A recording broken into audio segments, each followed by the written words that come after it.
10. Be happy. 1, smile. 2, smile. 3, be happy. In the fight of his life, I'm waking up from having surgery. this Idaho Falls DJ is on a mission to spread smiles worldwide. Plus, look at that, they got somebody down. Good. caught in the midst of madness at the presidential inauguration, an Idaho Falls woman shares her story of attack in an exclusive interview. But first, on the storm watch, as more snow rolls into eastern Idaho, what you need to know for your morning drive. Now, on the news at 10. You're watching Local News 8 at 10. Local people, local news. Happening right now, winter storm watches and warnings in effect up and down the Snake River Plain. This is a live look over Rexburg tonight. Clearly looks like the snow is starting to come down and a little foggy out there. A good evening. Proof of another round of winter weather headed our way can be found on the roads. Several slide-offs are currently being reported at this hour. One of those was on Highway 20 near St. Anthony. We're told that a semi lost control on the slick roads and slid off the road, blocking both lanes of traffic. Highway 20 between milepost 344 and 346 was shut down for a few hours. We're told that it has since reopened, though, and the good news in all of this is that no one was hurt. And road conditions across the state aren't that great, and as more snow falls, they're only going to get worse. So let's check in with Chris Nessman. We sent Chris outside of our studios. He's taking a look at what you can expect for your morning drive. Chris, what's it look like out there? Well, you know, Chris, you take a look. We've had about, half an inch or so of new snow here in Idaho Falls, and the roads, at least outside the station, they're not too bad. They're a little on the slushy side, that's for sure, but certainly other places are worse. In fact, you take a look at Viper radar, we've got scattered snow showers all across the region. Now, most of these are kind of in the light to moderate category. I'm not going to say there's any heavy snow, but it's going to be continuous off and on for the next couple of hours, so it's going to be a fairly busy night. And then you take a look at the watches and warning maps, like you mentioned earlier, Oswald, we've got, again, winter weather advisories for most of the northern mountains, winter storm warning for the southeast highlands, and you see some of those numbers on that map. Those are the anticipated snow totals. So some places will get more than others, particularly the southeast high country, the upper mountains, could get, again, over a foot of snow. So live outside here in Idaho Falls, again, it's just a light snow. Luckily the winds aren't bad. Of course, that's not the case for everywhere. And coming up when I come back inside the warm studio, I'll have more on the full weather forecast and tell you what it looks like after the storm moves out. Right. Reporting live in IF, I'm Chris Nestman. Right. We'll see in a bit, Chris. If you think we've had a lot of snow this winter, you would be 100% correct. The National Weather Service in Pocatello says we've seen a lot more snow this winter compared to the last 2 years. And while we don't know how much more snow we are going to get, the Weather Service said the real issue might be when the snow starts to melt. If it stays cold and we slowly melt off the snow that's out there, we won't have necessarily the spring runoff problem. I think, though, if we continue to get more snow, even with the snow we have now, we get a lot of melting going on, we're going to have some flooding issues. Keys added that possible flooding issues all depend on what happens between now and the time we get to the runoff season, which is about April, May, and into June. As we continue to deal with these blasts of Old Man Winter, Local News 8 is the place to get the most up-to-date information. Wake up tomorrow morning with Dan, Allison, and Chris for the latest forecast that's starting at 5 a.m. You can always get the latest weather online at localnews8.com. New at 10, a close call for 5 snowmobilers in Fremont County. The county search and rescue team says it had to rescue 5 snowmobilers in the area of Dry Creek north of Island Park around 6 Saturday. Those 5 were out riding and came to a place that they felt unsafe to descend, and because daylight was quickly slipping away, they called for help. We are told that everyone is okay. We turn now to a Local News 8 exclusive. An Idaho Falls woman claims she was attacked while attending the inauguration of President Donald Trump. Her first trip to the nation's capital to watch history be made quickly turned into a political crossfire of whose side are you on? Now at 10, Local News 8's Esme Carriega with the exclusive video and interview. After watching the swearing-in of President Donald Trump, Julia Townsend says her excitement for the trip quickly turned to concern after she says her political views provoked a verbal attack. It was a presidential nomination, and then to leave and have that kind of stolen from us. Julia Townsend and her husband are still trying to piece together how a trip to our nation's capital for the presidential inauguration went from festive to frightful. Get 'em.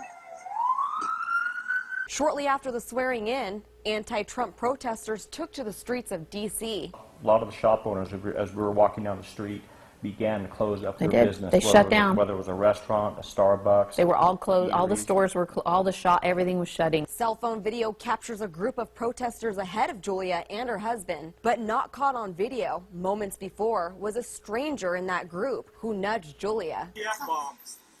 You, Jesus, your wife, love your tolerance, man. Love it. Oh, yes.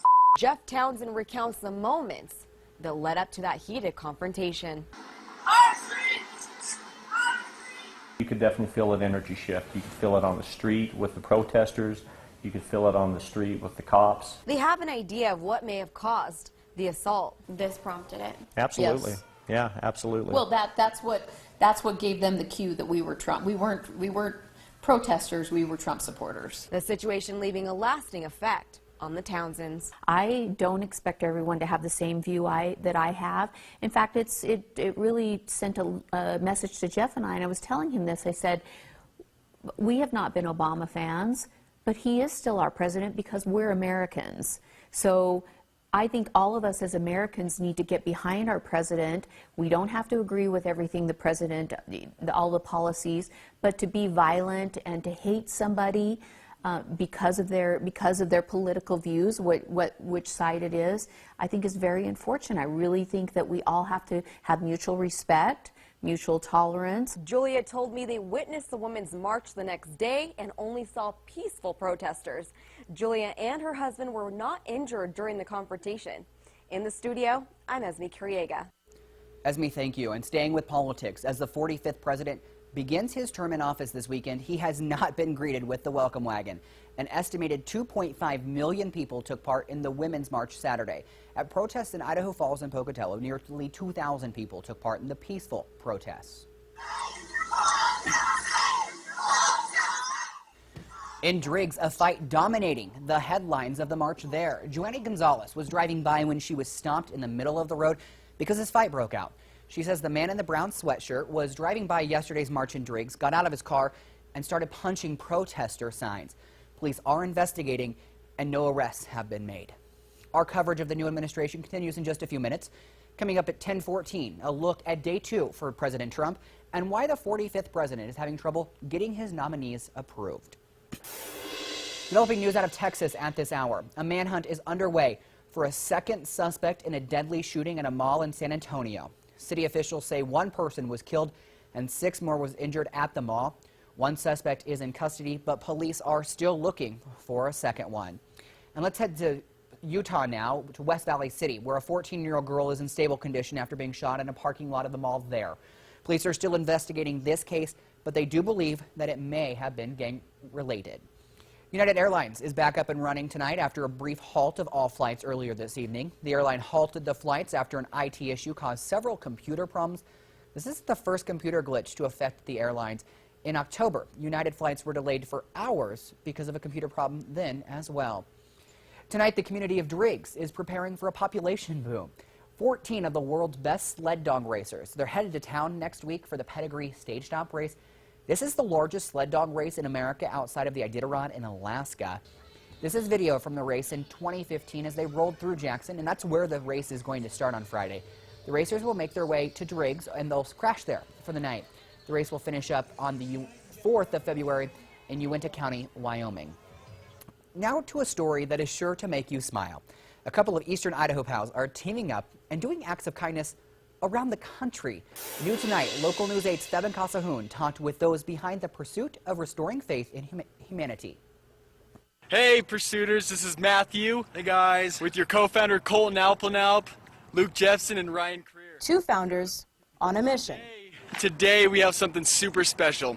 A mission to restore faith in humanity. The way you interact with people around you really is everything. Matt Profazer and his longtime buddy Colton Alpenat decided to start an organization focused on doing random acts of kindness. Well, we actually, for a long time, we've wanted to start a company. We wanted to start something, but because of where we lived and what was going on in our lives, it just wasn't possible. It all started when he was listening to music on Pandora, and the ad mentioned something about $17 million. And I thought to myself, yeah, it'd be cool to buy cars or homes or whatever.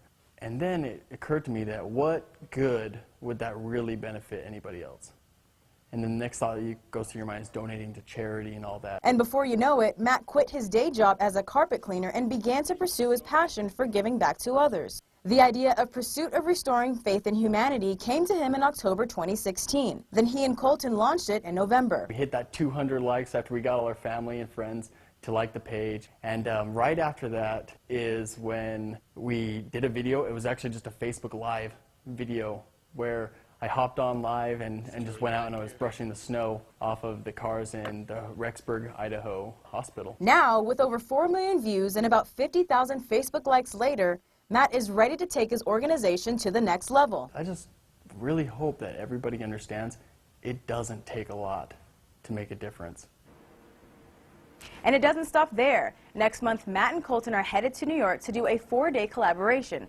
And there, they'll work with Kids News New York to do random acts of kindness on each of those 4 days. And they're also teaming up with the Yoga Center to do a seminar on self-betterment and to help others in need. Live in the control room, I'm Febin Castahun. Febin, thank you for that great story. So now the transition is over. The administration has begun. Still to come tonight, growing controversy over Donald Trump's pick for his cabinet as an Idahoan is among the select few already being sworn in. Plus, after your full forecast, the winter weather warning homeowners need to know. Tonight, scammers coming after your pocketbooks. And so this is the actual size of my head, and that's the actual size of the hole.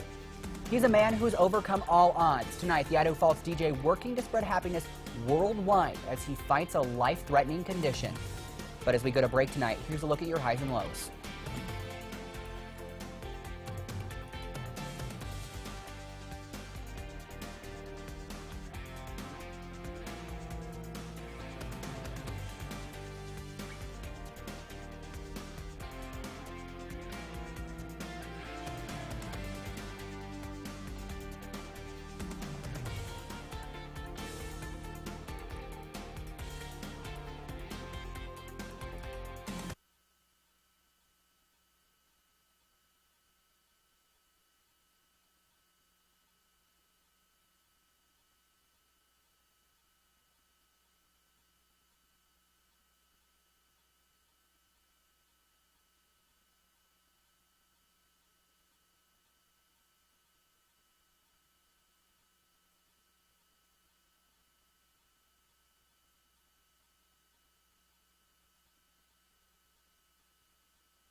La la la la.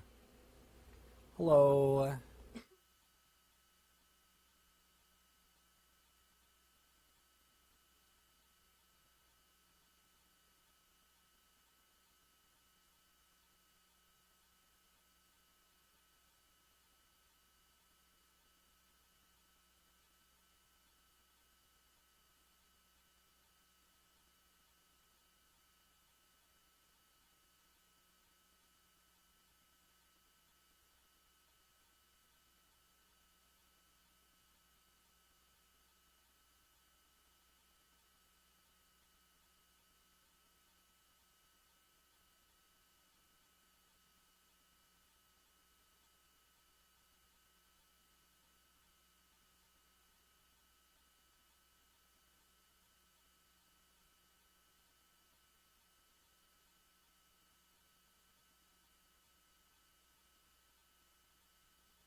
Continuing coverage now of the new administration. Today, the Trump White House says it's moving towards a campaign pledge to move the U.S. Embassy in Israel to Jerusalem, though those discussions are apparently in the very beginning stages.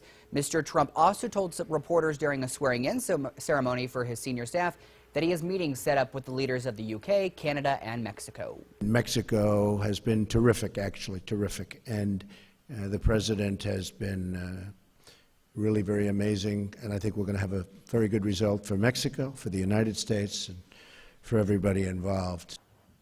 As work seems to be getting done in the Trump administration, that hasn't completely taken the attention away from the crowd-size showdown. Yesterday, the first official press conference by the press secretary ended with him going after the media in regards to their reporting of the attendance numbers at the Trump inauguration compared to the Obama inauguration. As part of his new business, the new president swore in his first Idahoan. Lane Bangeter was sworn in Washington, D.C. this weekend as special assistant to President Donald Trump. The Melba farmer and rancher helped U.S. Senator Mike Crapo write a bill to protect wilderness and ranching in Owyhee County, that's over in western Idaho. Currently, he has been working to reform the Environmental Protection Agency. Aside from that, just 2 of Trump's nominees have been green-lighted, General John Kelly for Homeland Security and General James Mattis for Defense Secretary. 13 cabinet secretaries are awaiting in the wings. Democrats are accusing Republicans of trying to push through their nominees. We intend to have a full and rigorous debate on the president-elect's remaining nominees. Among the nominees facing pushback, Rex Tillerson, that's the pick for Secretary of State. Others facing opposition, Congressman Tom Price, the pick for Health and Human Services Secretary, who would lead the charge to dismantle Obamacare, and former Texas Governor Rick Perry for Energy Secretary, an agency that Perry said he once wanted eliminated. And now, Chris Nessman with your First Alert forecast. All right, taking a live look from our Farm Bureau Skycam in Pocatello. It's not too bad in Pocatello, 34 degrees. Windy, though, particularly along Interstate 86, so American Falls also seeing some strong breezes. And the roads, it's sporadic. Some places I know are pretty slushy and pretty bad. Other places aren't too bad because a lot of this snow, it's kind of light to moderate. We're not seeing any of those heavy showers, though we are expecting them eventually. You can see overall final snow totals from this storm. Decent amounts in the southeast high country, and everyone else is going to see, again, decent amounts as well. Though, you see that winter storm watch in effect for the Snake River Plain. They are thinking that the latter half of the storm could dump a bit more. So that 3 to 6 inches, that's up in the air right now because it could stay that way. And again, we could bump up, but still, everyone is going to get some new snow. Now, as we move through Vipercast, you see heavy bands moving through tonight. Here's Monday morning, 7 a.m., the heaviest in the northern plain and into the central mountains. Seeing a little bit lighter in the southeast highlands. That doesn't last too long. We get some wraparound moisture, more snow showers. And that little part right there is where that winter storm watch is in effect, because just like Christmas, when the snow comes from the northwest, it hits those foothills and it just stays there. So that's the up in the air part. But as we move from Tuesday morning, Tuesday afternoon, even into Wednesday, you see it just kind of dances a little bit, not a whole lot. We're going to stick with light chances of snow showers once we get from Tuesday into Wednesday. After that, things really do start to clear out. Tonight, speaking of clear, only the central mountains will get chilly enough where it's going to be noticeable as you go outside. Everyone else, while still cold, not unusually so, at least by January standards. 30, Pocatello, same thing in American Falls. 20s, low 20s, teens for western Wyoming. And you notice as we switch to the highs, they don't change very much at all, in fact. And it's, again, the snowstorm kind of keeps the temperatures a little less extreme on overnight lows and daytime highs. Again, couple spots, Pocatello, American Falls, could see a little bit of that rain-snow mix. Not going to be a lot, but they could see it as they are expected to get just above freezing. Taking a look at the extended forecast, starting with Idaho Falls. Snow showers for a few days, and then things clear out and dry out. And by next Friday, Saturday, it will be cold, but at least we'll be seeing some of the sunshine. Pocatello, very similar story. And again, it will be windy, especially along the I-86 between Pocatello and about the Magic Valley region. So hang on to your hats as you head outside tomorrow morning. And speaking of tomorrow morning, we're just going to say the commute, it's going to be wet and slushy in some places, so give yourself a little bit of extra time, a little bit of extra space so that you can get to work on time and you don't have to drive so fast. Blackfoot, windy, 32 for a high, and then 20s and possibly the teens come next Thursday. So again, things are getting fairly chilly as cold air moves in behind this storm. There's Rexburg for you a few times, overnight lows in the sub-zeros, and Jackson also getting very chilly, though again, this storm is going to be good for the ski resorts. Good news is that will slowly move out. Yes. And the temperatures will warm up. I don't. There is good news in the forecast somewhere, though. I'm trying to be positive here, Chris. Well, it'll be sunny, just colder by the end. So spring is soon. Thanks, Chris.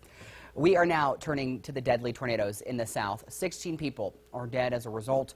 Tonight, weather officials, they're issuing a rare tornado alert. It's called a particular dangerous situation that just went into effect. These stunning pictures coming in late today from Georgia. Homes completely blown away in this one mobile home community. Alone, 7 people were killed.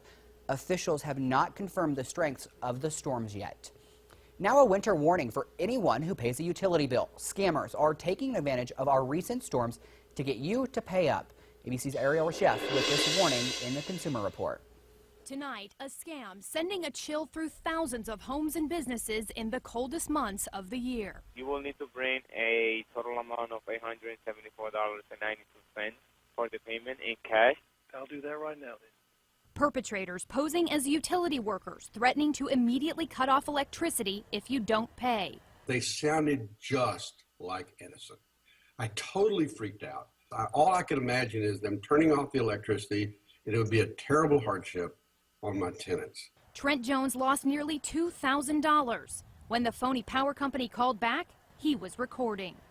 Now, sir, if you wish to avoid disconnection, you need to make a payment today, sir. I called the police, and they said, yes, this is happening, but there was nothing that they could do about it, because I just got had. Tonight, power companies across the country sending out warnings saying these scams are spreading.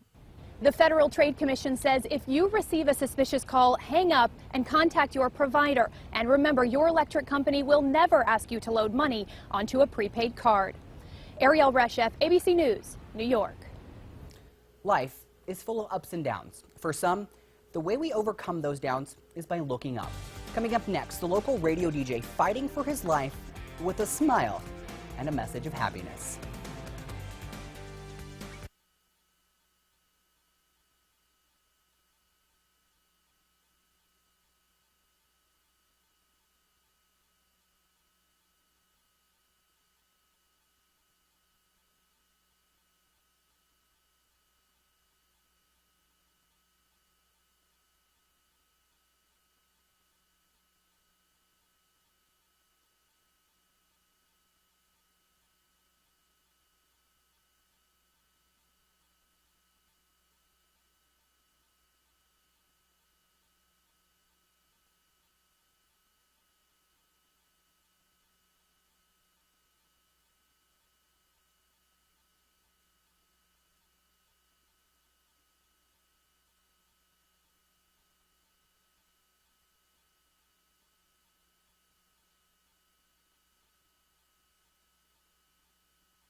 Welcome back. A young eastern Idaho father has a life-changing illness that puts him on a path he never expected. His choice, sit in the hospital and be miserable, or help others. You may even know who he is, at least his voice. New tonight, Dan Rascone takes you inside the story of the Be Happy movement. Hey guys, it's Dusty. If there was a man who had a right to complain, but it's been quite the day. It's 31-year-old Dusty B. I'm waking up from having surgery. A man who's been to the hospital. I can't believe my life is where it's at. Dozens of times and undergone 12 major surgeries. The last view of the hole in the skull, the mushy brain. Yet through it all, Dusty still talks about having a great day. 1, smile. 2, smile. 3, be happy. Have a great day, guys. Music 100.7 My FM, Dusty B in the afternoon show. Less than 2 years ago, Dusty was at the top of his game, a radio DJ in Idaho Falls. Then suddenly on May 17, 2015, while driving to Salt Lake from Idaho, a freak thing happened. I sneezed and coughed at the very same time, and I felt a pop in my head. Didn't hurt or anything. It was fine. But he was not fine, as his father of 2 young boys quickly found out. About 30 minutes later, my son was running to me. I went to pick him up, and I leaned forward, and fluid just poured out of my nose. And it didn't stop after that. Every time I tipped forward, more fluid would come out. Soon, Dusty found himself at the University of Utah Hospital, where he was told he had a cerebral spinal fluid leak, or CSF, which basically means he was leaking brain and spinal fluid. In order to try and stop it, doctors had to put a hole in the forehead of his skull, an operation that Dusty has now had 5 times. Cut me from ear to ear. They pull your face down, and they cut a hole into your skull. So this is the actual size of my head, and that's the actual size of the hole. But while sitting at the hospital, Dusty made a decision to change his attitude and start the Be Happy movement on Facebook. Being happy, being confident. Where he is constantly posting videos. Happy Friday to you. It's about inspiring you in your own way, in your own life, to do something a little different, a little more positive each day. Hey guys, it's Dusty B here with Tate Anderson. His inspiration came from this little guy who needed a heart transplant to survive. His name, Tate Anderson. What was your favorite part? I like Dory the best. A favorite on the Ellen Show, and a boy Dusty had a chance to meet at a primary children's fundraiser. He happened to single me out and gave me a hug. And it's this very awesome young man who had a lot of health problems, but he was still happy. He was still okay with life. With inspiration from Tate, his favorite talk show host Ellen, and my kids gave me this, and the Dory character from Finding Nemo, Dusty chose to keep swimming for his 2 boys. So I pushed myself very hard to not give up, to not lose faith, and to keep going, because they're, always on the sidelines watching and waiting to get healthy Dad back. And in the meantime, Dusty hopes to inspire others to keep swimming. I honestly believe that you could have the best day of your life if you choose it. Dusty still travels to Salt Lake several times a month for treatment, and his medical bills keep adding up. If you'd like to get involved in the Be Happy movement, you can find him on Facebook. Just search the Be Happy movement. There's also a link to it on localnews8.com. Coming up, he's going to the Super Bowl 51. Julia Cox will bring you some of the day's actions next on Sportsline.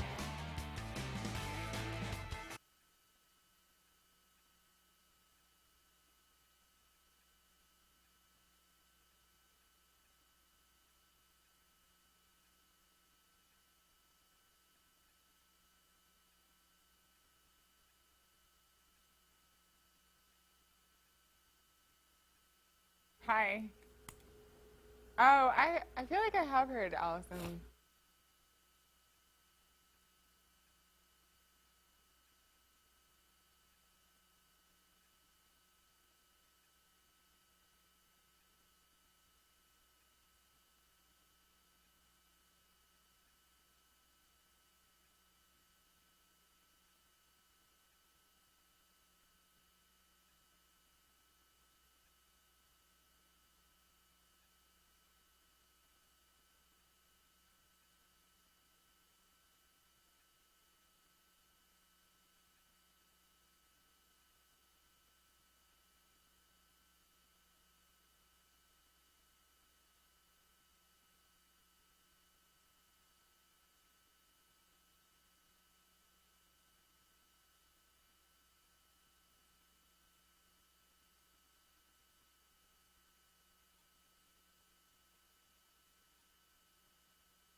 You're watching Sportsline with Julia Cox. It's conference championship weekend with a trip to Super Bowl 51 on the line. Matt Ryan and the Atlanta Falcons hosting Aaron Rodgers and the Green Bay Packers to the action opening drive of the game. Ryan moves out of the pocket and pitches it to Mohamed Sanu for the 2-yard touchdown. Falcons take an early 7-0 lead, and the Georgia Dome is rocking. To the second quarter, it's 10-0 Falcons. Packers driving. Aaron Ripkowski makes a nice run up the middle, but the ball gets stripped and it's recovered by Jalen Collins for the touchback. And on the ensuing drive, it's Ryan getting it done with his feet. He takes it in for the 14-yard touchdown. Falcons lead 17-0. Later in the second, same score after an Aaron Rodgers interception, 3 seconds left in the half. Ryan finds Julio Jones, who gets his feet down for the 5-yard touchdown, and the Falcons take a 24-0 lead. Check it out, 1 foot, 2 foot, red foot, blue foot. That's Dr. Seuss, if you didn't know. To the third quarter, same score. After the Packers went 3 and out, Ryan finds Jones over the middle. He fends off 2 tacklers and turns on the Jets for a 73-yard touchdown. Atlanta takes a 31-0 lead, and they win it 44-21. Atlanta is heading to Houston for the Super Bowl. No, I feel exactly the same. No, I mean, I'm happy. I'm happy for everybody in our organization. I mean, we've worked hard to get to this point, but the challenge is still in front of us. What we set out to accomplish is still in front of us, and we'll enjoy it because it's hard to get to this point. I know that from experience. It's really difficult to get to this point, and we'll enjoy the build-up and the process leading to it, but our ultimate goal is still in front of us. Now the Falcons will play the winner of this game, Big Ben Roethlisberger and the Pittsburgh Steelers, visiting Tom Brady and the New England Patriots in the AFC Championship game. Opening drive of the game, Brady throws over the middle to Julian Edelman. He turns it into a 41-yard gain that led to a Patriots field goal, and New England takes an early 3-0 lead. Later on, same score, Brady with all kinds of time, and that is never a good thing. He finds Chris Hogan for the 16-yard touchdown. Patriots lead 10-0. To the second quarter, it's 10-6 Pats. Brady hands it off to Dion Lewis. Lewis goes back to Brady on the flea flicker, and Brady hooks up with Hogan for the 34-yard touchdown, making it 17-6. Pats win it 36-17. So it will be New England going up against Atlanta in Super Bowl 51. This is Brady's 7th Super Bowl appearance. And I know that you are happy about Green Bay being knocked out. Just because my mom wanted him in there. Your mom might not be as happy. That's okay. She can't yell at me. Is it okay if your mother is not happy? This time it is, because I don't have to see those Packer memes anymore. Okay. Except for she did post one that says, once a Packers fan, always a Packers fan. Love it. It was Loyalty. I'm going to Loyalty unfollow her before on Facebook. royalties. All right. Don't do that. Julia, thanks. We'll be right back.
All right, taking a look at your extended forecast again. Snow showers tomorrow, lots of them, and then lingering Tuesday, Wednesday, possibly Thursday morning.